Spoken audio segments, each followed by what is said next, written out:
नमस्कार दर्शक बंधु, समीक्षा न्यूज लाइव को आपन को स्वागत। आज आम आपन को समाज रे एक विकल चित्र को देखाइबा को जाउछो। घटनाटी घटिछि बालेश्वर जिला बालियापाल ब्लॉक अंतर्गत चौधरीकुद ग्राम रे गत 17 तारिख राति रे मधु परमाणिक वयसाधिक एवं दुरारोग्य व्याधि किडनी जनित रोग रे पीड़ित होई मृत्युवरण करथिले। तांका उपरांते ग्रामवासी एवं तांका परिवार वर्ग तांकर शव सत्कार पे स्थान खोजिबारे लागि पड़िले।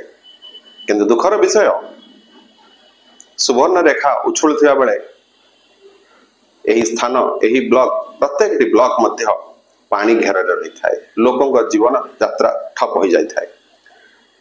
एभली परिस्थिति रे आंठे आंठे पानी सबु श्मशान गुड़ी करे विकल होई से माने लोड़ीथिले रोगी सेवा वाहक गाड़ी को,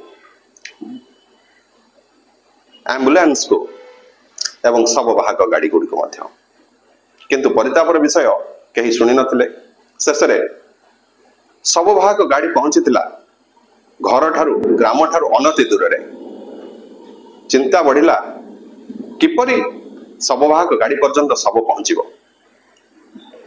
प्राय 3 किलोमीटर ग्रामवासी माने कोकई रे टेकी मुंडेई बेके पानी रे रास्ता अतिक्रम कले। एभली भावे प्राय 2.5 किलोमीटर ऊर्ध रास्ता अतिक्रम कला परे शववाहक गाड़ी रे व्यवस्था होइतिला पुरी को नबा पाई। तबे एही भली अवस्था यह नीतिदिनिया ग्रामवासी कहवा अनुजाई वर्षा हेले अविरत वर्षा लगी रहिले एठिकार नदी नाल फुली उठे। जलका सुवर्णरेखा बुढ़ावलंग प्रखर हो उठती। घरे घरे पानी बसी जाए। बन्या पानी स्रोतरे सबकिछि भासी जाए। घर द्वार उजुड़ी जाए। एपरिक जीवन मध्य चली जाई थाए। रास्ता घाटर सुव्यवस्था हो नथिबारु रास्ता रे मध्य आंठे आंठे पानी बहुत दिन पर्यंत लगी रही थाए। ग्रामवासी बेस असुविधार सम्मुखीन होई थांते। छोट छोट पिला माने स्कूल कॉलेज मध्य जाई पारि न थांते।